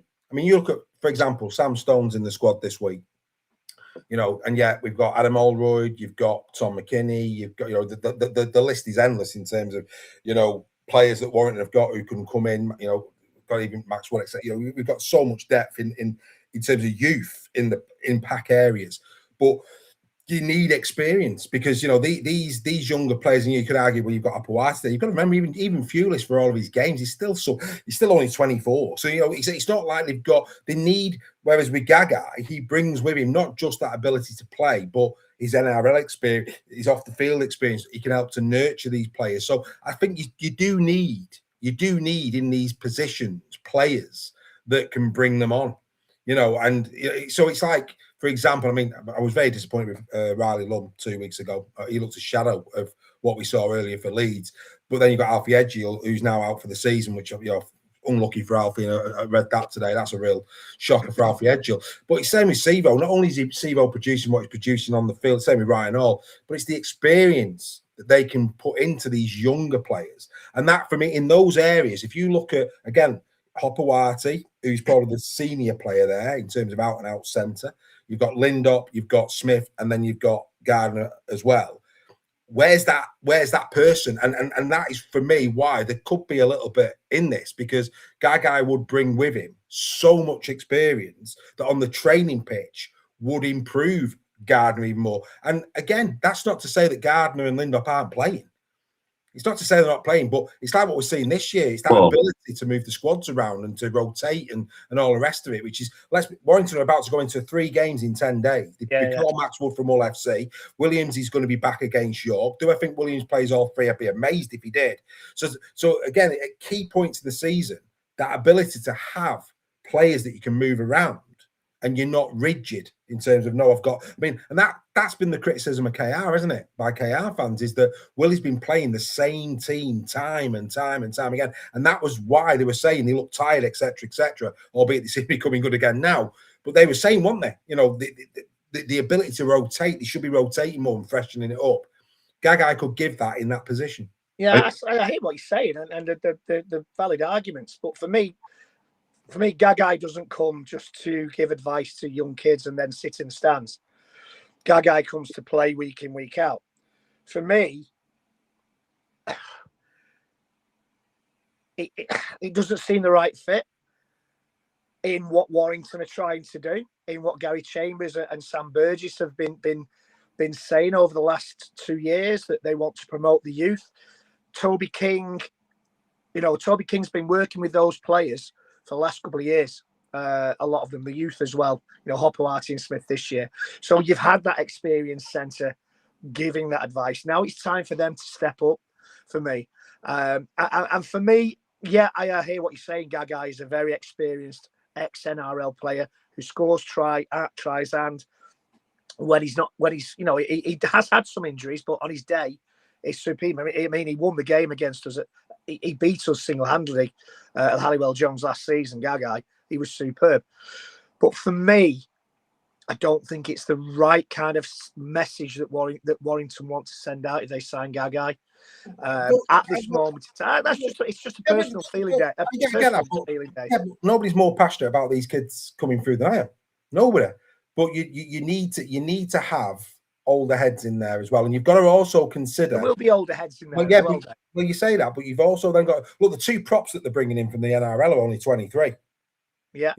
So Warrington are, and again, that's a positive because I'm loving, and this goes across Super League, Joffa, Hamlin-Uele, Caius Fiatilli, the list goes on. Now these 2 young lads that are coming at Warrington, Crosby and Press, it's great that we're getting these players when they're hungry. It doesn't look like the NRL are going to give them that opportunity. They're coming over to Super League to put themselves in a shop window, which can only benefit our competition. It's great that Warrington are doing that. It's great that Wakefield are doing that and the other teams are doing that.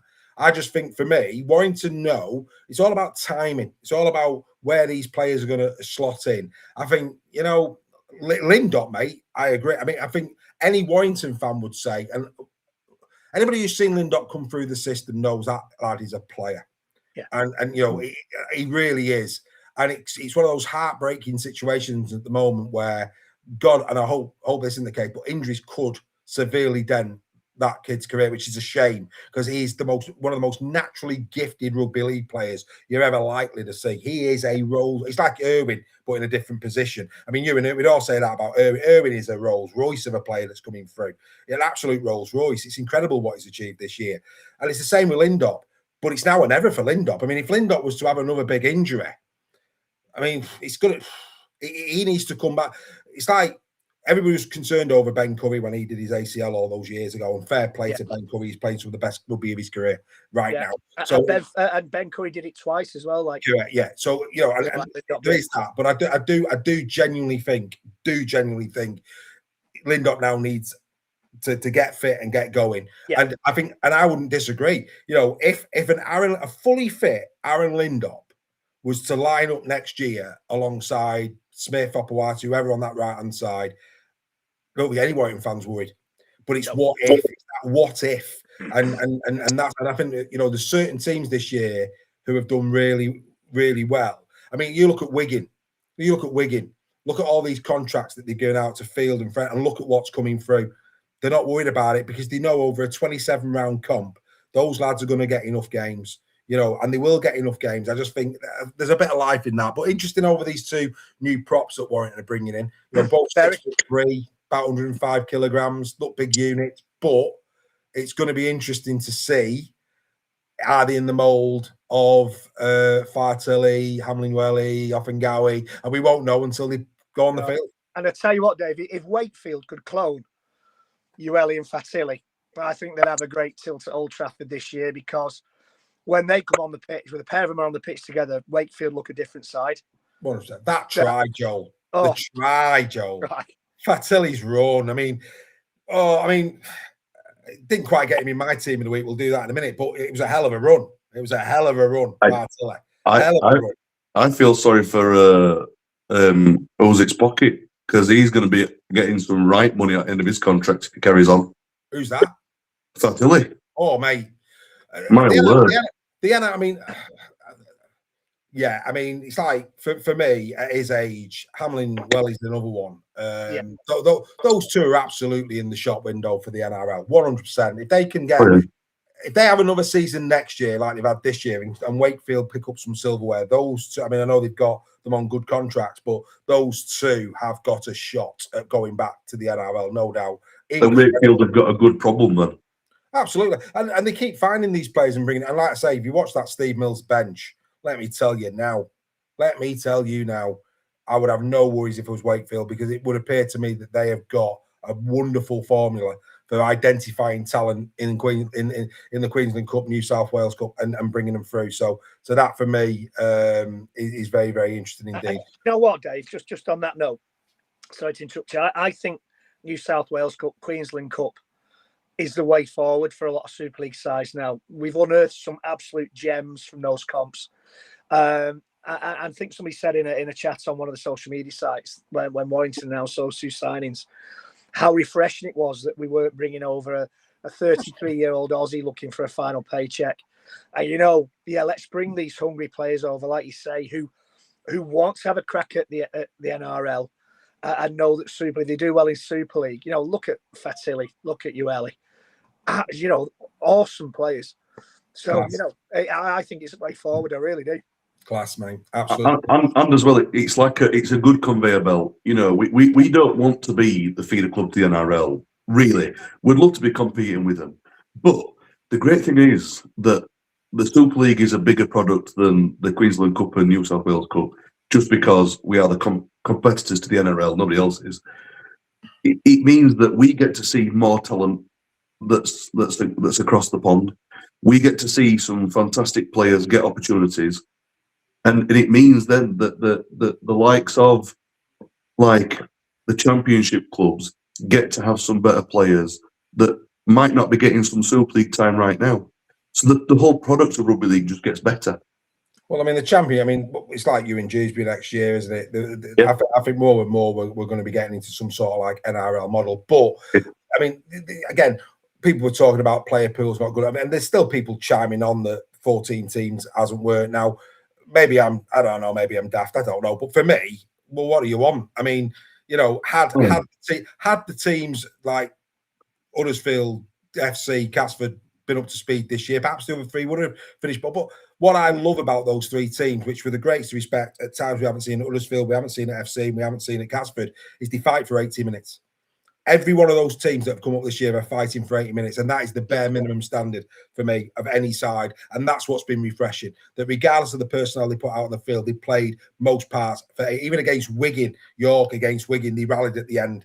Now, most teams have already got one foot in the shower at that point, and they're conceding more points, and York go and put some scores on, and to the point where it upset Matt Pete because he was upset after losing so many tries at the death of the game. But that's all credit to York. So for me, and you talk about player pool, well, clearly the New South Wales and the Queensland Cup, there's a player pool there. And people say, well, what about our own talent? The only way you're going to attract young talent to rugby league, when we were kids and you used to go out with a rugby ball, yeah, I don't know about you, I was Desi Drummond when I was a kid.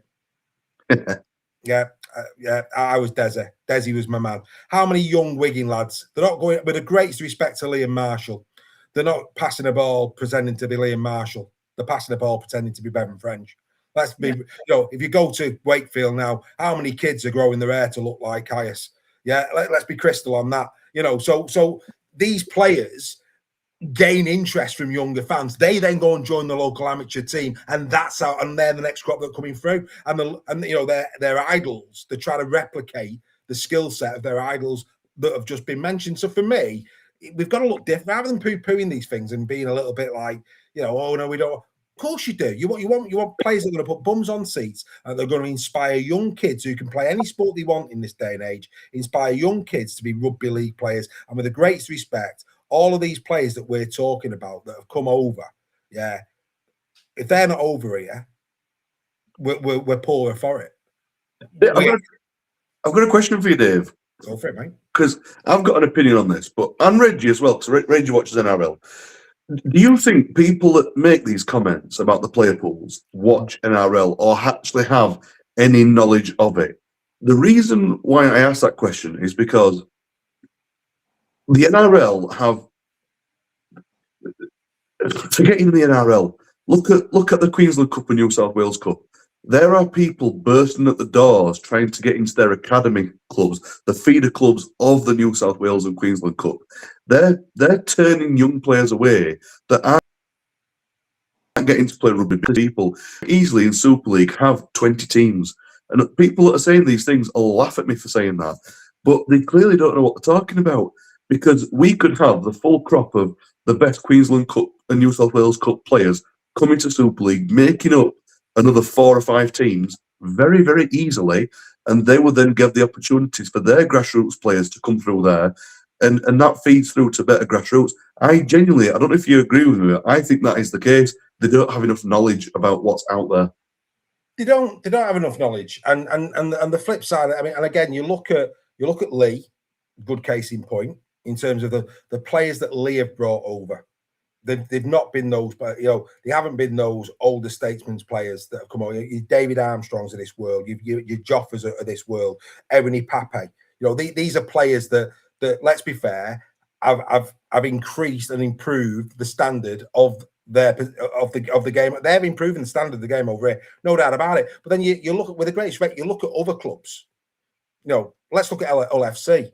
Now, this is no disrespect to Aidan Caesar, but how many chances do you want? With a great, this is what I mean. And so this is a club thing where, you look at what Wakefield are doing, Warrington's new blueprint. You look at Wigan. I'll put Wigan in there. You'd like to say you put Leeds in the same bracket. I think it's these other clubs, the Castlefords, dare I say, Huddersfield Giants. It's about getting the right players. Not really doing that due diligence piece and getting the right players. And if you bring them over at the right age, where they've still got that opportunity to go and live the dream over back home, and I've got no issue with that. Because like you say, Joel, there is a conveyor belt. There's a bigger conveyor belt in Australia than there is here. It's a higher standard of rugby league in Australia than it is here. So any of those players that are very near to NRL that come over here will be an asset, or should be, if it's the right players. And again, I go back, that's on the clubs. But Smith's a case in point at Warrington. Yeah, nobody knew the lad. He's been a revelation. Exactly. And when we say 20 teams, we're talking 20 good teams in Super League with them players that are there. People say, "Oh, well, there won't be very good teams." They'll be very, very good teams. Believe me. I think it's going to be 15. Absolutely. But if they wanted to, that's what they could do with the amount of players that they've got. I don't know about you, Reg. The closer we get to it, I don't see how any. I say this every week, and I could be wrong, but I don't see how any of the three, Toulouse, York, and Bradford. Bradford definitely, they're going to Vegas, but I don't see how Toulouse or York can be exited. And what is crystal clear is that the NRL, if they're coming in and giving money, a caveat of that is going to be London's in. And for me, that's a 28-game competition with bye rounds. Yeah, I think it's perfect. It's perfect. Yeah, and we've had it in the NRL before now, when they've had an odd number of teams because new franchises have come in. A team has had a bye. What we do at Magic, where the Magic still exists when it's that case, is rivals round. Yeah. Magic's rivals round, and what you do is like what we said. You say to whoever the home teams are, you split the gate. It's rivals round. But if you've got an odd number of teams, mate, you've got one team that hasn't got a rival. But over in Australia, not all teams play Magic Weekend. Fair enough. What was the question? I think we'll go 15 teams. 15 teams for me. And, I remember when it was 20, 22 teams back in the day. And we still had county cup competitions and the Regal Trophy and the Challenge Cup and the end of season Premiership. And nobody complained about the number of games being played then. Player welfare, part-time bricklayers playing all them games. Yeah, miners, bricklayers, scrap metal merchants, ripping each other's head off week in, week out, and muddy pitches, But 15 teams, I've no issue with that. And for me, as Joel says, we've got. Oh, hello. He's gone. I've gone. I better go and put 50p in the meter. Carry on, boys. So, there we go.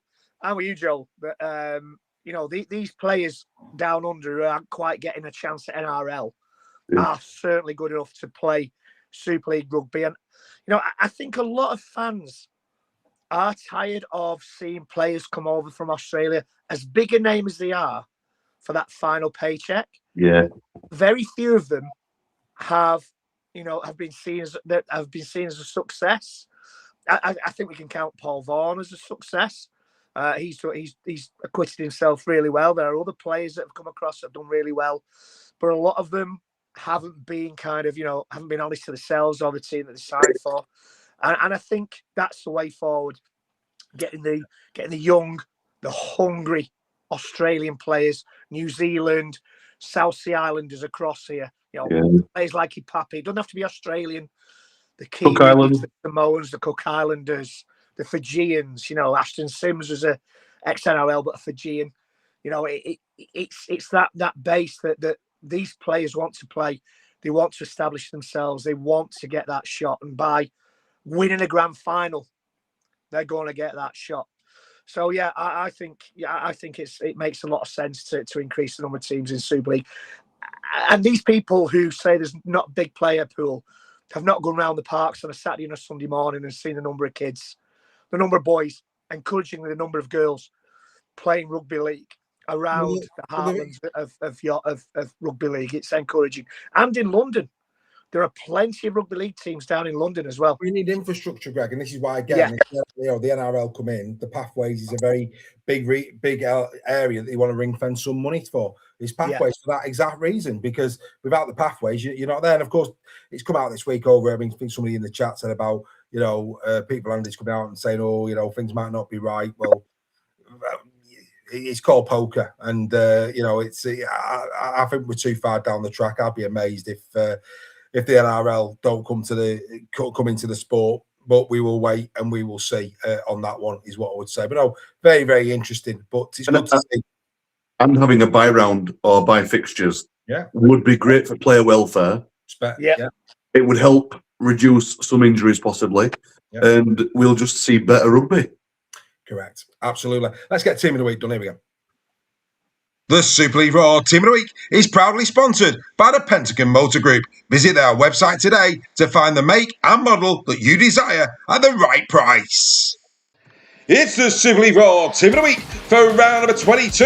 Here we go again, and at fullback is Jay Field of the Wigan Warriors. Oh yes, he doesn't just run onto a pitch, he actually loads it. He's basically Sonic the Hedgehog with a rugby ball, except Sonic, well, he likes the odd ring or two. Jay, on the other hand, he just likes to collect tries. At 2, on the wing is Harvey Barron of Hull FC, giving defenders the same feeling you get when you're playing Frogger and suddenly realise there's nowhere left to go. The only difference is Harvey doesn't cross a road, oh no, he crosses the try line 3 times, no less, at the Brewdog. At 3, in centre, is Yamala Hanley of the Lee Leopards, who played like he had sub-zero blood running through his veins. In fact, if this was Mortal Kombat, the defenders would be standing there waiting for those words, finish him, and Hanley would do so with brutality and fatality. Alongside him is Conor Wrench of Huddersfield Giants, making his debut in this year's Team of the Week. Wrench sounds like less rugby player and more the thing you need when you control the brakes, but his attacking buttons are all working perfectly, and the opposition might well have been playing a bit of operation instead.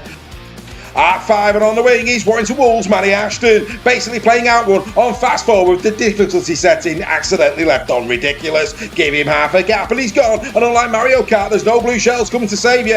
At 6 and standoff is Bevan French of the Warriors. Oh yes, pinball fantasies galore, bouncing around the pitch and somehow finding the gap every time. The defenders are the bumpers, Bevan's the ball, and every time they try and stop it, he just gets another bonus point on the scoreboard. At 7 is Tyrone May of Hull KR. Oh yes, pulling the strings like he's got the control and everyone else is playing on a keyboard. It's basically FIFA career mode. Tyrone's the manager, the opposition are the players, and somehow everyone's been transferred to Hull KR. At 8, at prop is Joe Offahingawi of the Lee Leopards, the sort of blow you don't want charging at you when you're playing Space Invaders, because suddenly the invader is coming towards you. He doesn't break tackles so much as politely delete them from the hard drive. At 9, and hooker is Jez Litten of Hull KR, distributing the ball like someone who's mastered Tetris and now refuses to let anyone else fall in the wrong place. Everything just keeps clicking into position, and unlike Tetris itself, the opposition can't simply just disappear when there's 4 in a row. At 10, at prop is Dean Hadley of Hull KR, basically Zangief in the Hull KR shirt, marching forward while defenders desperately try to get out of the way. Round 1, fight, except Dean's special move is apparently pick up the ball and run through everyone. at 11. Second rower, no less, a different position, but still quality. It's Myman making of Wakefield Trinity. Oh yes, basically centipede, only instead of blasting bugs on an Atari, he's blasting through Super League defenders. And unlike the arcade game, there's no high score table for the poor forwards he leaves in his wake. At 12 is James McDonald once again of the Leeds Rhinos. Like a Pac-Man who's had 6 espressos and forgotten the ghosts are supposed to be frightening, he keeps finding gaps, gobbling up meters and generally making the opposition wonder whether they've accidentally left the arcade machine switched on for too long. And finally at loose forward is Cameron Smith of the Leeds Rhinos. Basically, it was pitfall because he's spending the whole game dodging obstacles and finding ways through the defence, except instead of swinging over crocodiles and pits, he's flying past forwards who have left wondering where the hell has he gone. Good evening to Caius Vitali and Jazz Tabanga. Oh yes, he absolutely did you boys. Ladies and gentlemen, this is your team of the week for round number 22. So there you go, boys. The team of the week for round number 22. Oh, that must be Reggie. We'll get rid of that. Joel, team of the week for round number 22 there. Couple of unfortunate players. I think a few have already been mentioned in the chat, not to be included. In centre, Toby King, very unlucky not to be in there. On the wing, John Benison. Yes, he got a hat-trick, but you know his all-round game. Yes, he was on the ends of them, but I felt he could have done more. In terms of his work out of backfield, etc. for me. Hence the reason why I think Matty Ashton just about pipped him for that one. Trying to think of more. But anyway, Joel, while I'm thinking of more who were unlucky not to be in there, your thoughts on the team of the week? Yeah, good to see Barron in there. Had a very, very good game. Great to see. It always throws me when I see some claret in gold because that this year doesn't seem to be any reason why we should ever get in the team of the week. But it's good that Conor Wrench did, which was nice. Do you know what? One big shout out for James McDonald. He doesn't seem to get a lot of raps from many people. He's one of them players where he kind of goes under the radar because he just does his job extremely well, and there's no fireworks with him. And I think that's probably one of the reasons why teams like Leeds are where they are in the league, because you know you've got the flashy players and then you've got the players who constantly give you an 8 out of 10 each week. And that's even on a bad day. So I think James McDonald is that kind of player. Yeah, no, completely agree. James McDonald is in great form at the moment. I think he could go back-to-back dream team. He's in great form. Dean Adderley, of course, playing in the front row, and of course keeping out Caius Vitali and Hamlin Welly. But I mean, I thought Dino again, both sides of the ball, very, very good. Meter making, tackling, looked really, really strong. There's an argument that the two Wakey boys, but I thought Dino did more minutes, and for me that always swings it as well. So, like I say, very, very interesting. Now we've got Greg back. Greg, team of the week, your thoughts? Yeah, I don't know what happened there, mate. I got thrown out for some reason. Must have been fighting. Yeah, I didn't get what you and Joe say there, but yeah, that's a decent team, isn't it? Fatili and Ueli must have been pushing the two props there, but yeah. McDonald. I think probably his try was a bit of a turning point in that game against Wakey. You got to feel sorry for Wakey. They control that game for so long, and just Leeds class showed at the end. Good to see Matty Ashton there. Lovely to see Conor Wrench in there. An ex-wire and retired from the game, and has come back, and I think he's improving week on week. I don't know whether Joel agrees with that or not as a Giants fan, but yeah, good to see. Good to see him there. Class player. Conor Wrench is a class player. One just his attack, one of his tries, some of his defensive reads, Joel, were top draw. I mean, he's good on both sides of the ball. He's Conor Wrench, and I think again one of your, dare I say it, one of your better signings. If you again keep him on the field, he's a hell of a player. I hope that continues. Absolutely, mate. Absolutely. It's a sight to behold when he's in full flow, the boy. Of course, we're going to Dublin. We haven't mentioned that yet. We're going to Dublin. Happy days. Super League Raw will, of course, be in the house when we get over there in April, and we'll look forward to that. We'll get to enjoy quite a few cheeky local fruits whilst we're over there. But yeah, be very, very good indeed. Looking forward to that. It's quite interesting how many people were. The Saints and the FC fans were livid that, of course, the announcement was delayed for them, which I get, and I do get. That said, I think again, I don't know if this is the case or not, but Warrington and Wigan have done all the legwork for that. All the legwork. I mean, they were saying for 2 years, and whether it would be FC or Wakey or whether it's FC or Saints, they've jumped in at the 11th hour. And I think there was probably a little bit of, well, we're going to look after our Saturday game here. We want our fans over there in the stadium because we put so much legwork in. We need it. We want it full. And I don't know if that is the case or not, but you know, if you've put 2 years effort in, it's only right and only appropriate that you try and feather your own nest. Would you agree with that? Yeah, 100%, Dave. Yeah, I don't know whether that question was aimed at me or at Joel, but I'll jump in as Joel's coughing at the minute. You crack on. Yeah. Well, yeah, you're right, mate. I mean, you know, these two teams were the marketing tour de force behind Vegas. So they've been the standard bearers, they've been the pathfinders. They've taken the game to a whole new audience in Vegas and forged that link with the NRL. It'd be lovely to think that now we can get some footing in what is basically, and don't give me a red card or switch me off, rugby union territory, staunch rugby union territory. Yes, but it'd be lovely to get a footing in there and show them what real rugby is all about. But yeah, good save. Thank you very much. But yeah, on a personal footing, I can't wait. No, it's going to be phenomenal. It's going to be phenomenal. It's going to be very, very messy, I think. Mate, I'm always judged on levels of drunkenness, and Catalan level is the most drunk I have ever been. I'm hoping that Dublin level will surpass that. People stay off the WhatsApp then when Greg's in Dublin. But no, I mean, look, it's great for the sport. And Joel, I've seen a lot of people commenting in terms of, you know, the gimmick element of it, and you know, why are we doing this type of thing, and all the rest of it. I am led to believe that Warrington and Wigan are going out early, and there's going to be a lot of promotion that they do in local schools, in the local communities to drive rugby league. I'm led to believe there's a full program. They're going to try and do some sort of mini Vegas where there's going to be some sort of fan areas and you know, things going on in Dublin that's very rugby league based as well to raise the profile of Super League in the city of Dublin. So for me, you know, if they pull that off, if they do the local community bit and engage with the local community and ring fence some of those tickets for younger kids who we know will bring mum and dad, etc., that's a positive. And of course, what they do in and around the city. For me personally, it's on the doorstep. It's a half an hour flight over to Dublin. If we were ever going to expand the game, then you know, we know that the Irish boys and girls love the rugby. They just don't love the right code. If we can go over there and do a job, it's a great place for expansion. Well, you've taken the word right out of my mouth, because, you know, once again, I'll go back to the NRL. You've got the New Zealand Warriors, and yes, it's only one team, but that's all it's needed right now. Yeah. If that means we have a Dublin team, you know, we've got Toulouse and Catalan coming over here regular, so it's nothing new there, and it's a half an hour flight.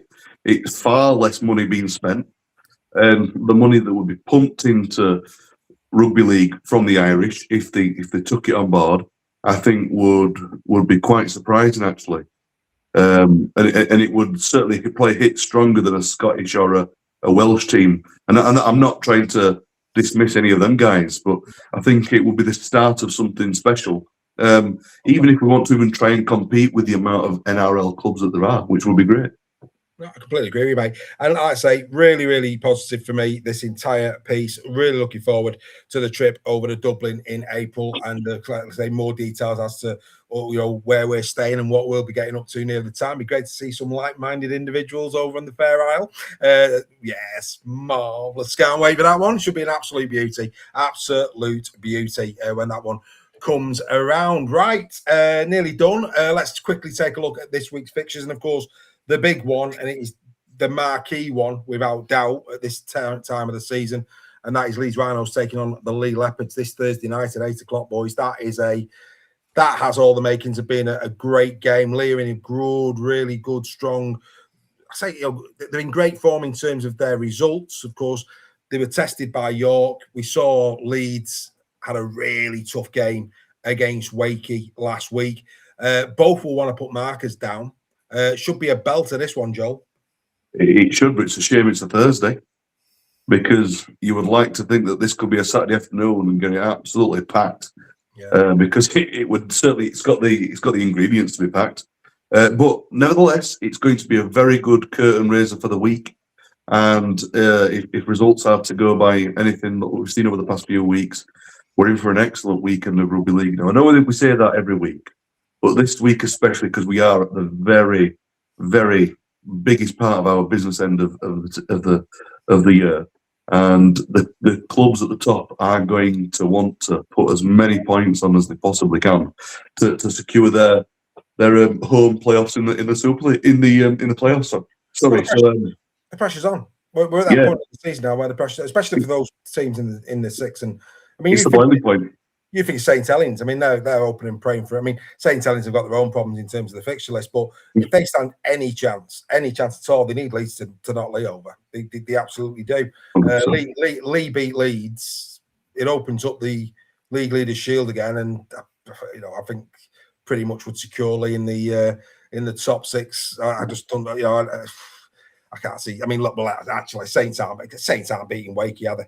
At Wakey, can anybody see that, Greg? Can you see that? You would think not, wouldn't you? But stranger things have happened, mate. On the back of that, Harry Robertson's measuring the curtains while he's there. They're walking to the wrong dressing room. Oh, sorry, lads. Next year. Wakefield. He'll be on a lead. Eamon O'Connell will walk him in on a lead. Heel, come by. Strange things have happened, and I'm saying that because Wakefield will have been crushed by that defeat. That game was won, and Leeds came back and snatched it right at the death.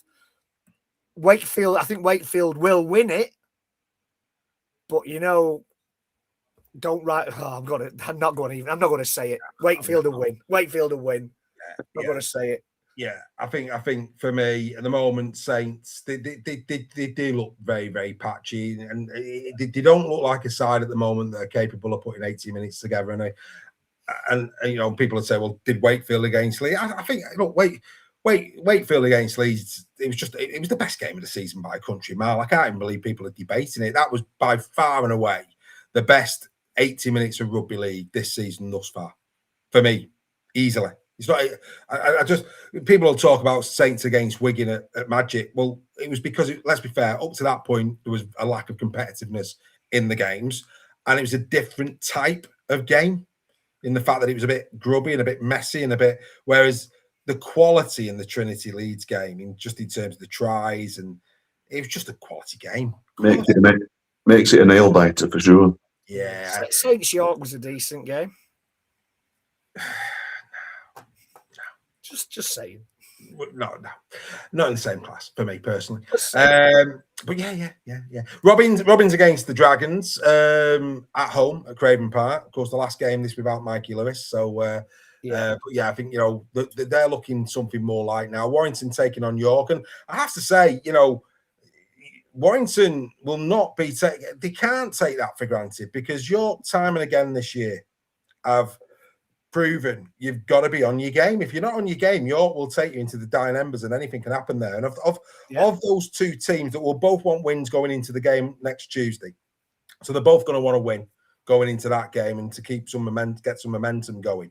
Of those two games, you have more faith in York giving Warrington a game than you do Dragons giving KR a game, Greg, I would say.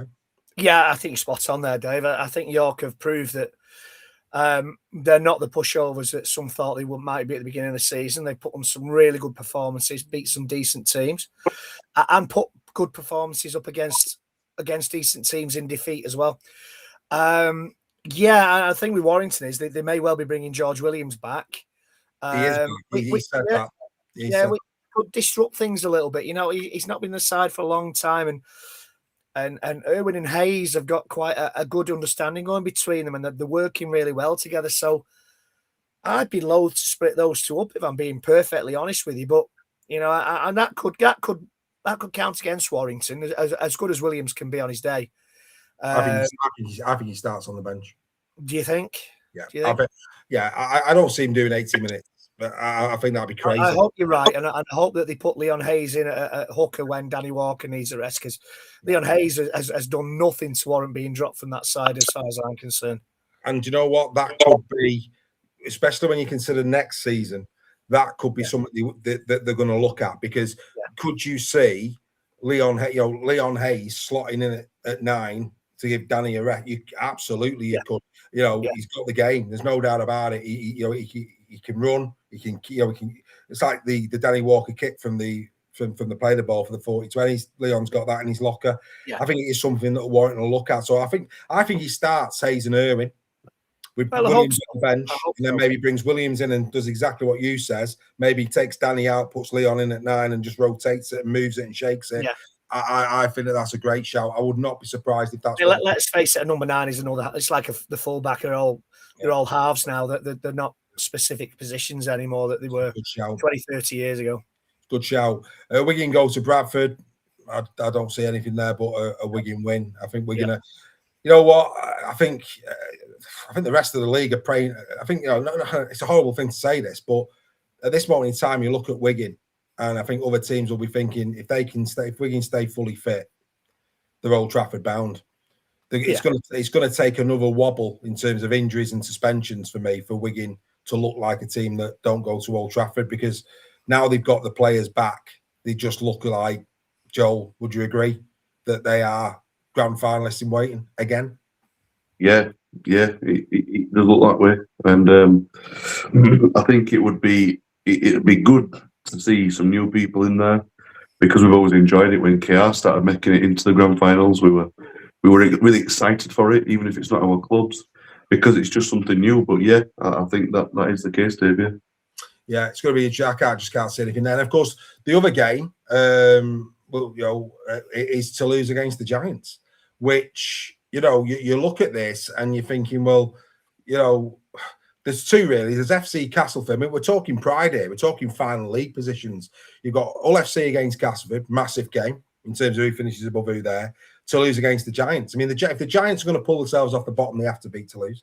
Have to, and that's easier said than done. Toulouse is not an easy place to go and play your rugby league. But Joel, you are going in on a good winning streak here, mate. We are. I just, at the start of the show, you mentioned the Giants Toulouse game, and my initial reaction was, I think that could be possibly a step too far. Not being negative about how we're playing, it's great, but I just, I just think we're really come through unscathed. Any injury issues that you're aware of? Not that I'm aware of. I think we're pretty good. It's just that, I just, history has a horrible way of rearing its ugly head sometimes, and it's only 3 games that we've won. It's great that we've won 3, but it is only 3, and I just think we've done enough this year to lose it. And I think Jimmy's the man. I really do like him. I'm so glad that he's in charge. But he did say himself, he says, for the rest of the season, there will be times where we'll go up and we'll go down. And I just hope that we raise our game against Toulouse and view them as a big club. Because when we play bigger clubs, we tend to raise his game a little bit. And that isn't on Jim, that's on the players. So I'm hoping that they've done the due diligence. I'm hoping that Ollie Ashwell bought, because he's out, isn't he, still? Yeah, I don't see him back. So for us, that is a good thing. But Toulouse have proven themselves this year that they are contenders.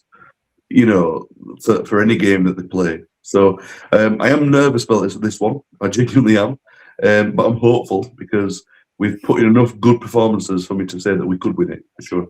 It's going to be an interesting game, and like I say, as you look down it, hopefully Leeds and Leeds deliver. It's got the makings of being a real good tussle. That Lear in great form, and Leeds will be. I'm not concerned. That's just a good game. If they're both firing, that's going to be one hell of a way to kick off the weekend on Sky. No question about that whatsoever. I don't see any issues for KR. Warrington should come through York. They should. But that said, like I've said already, York won't go away.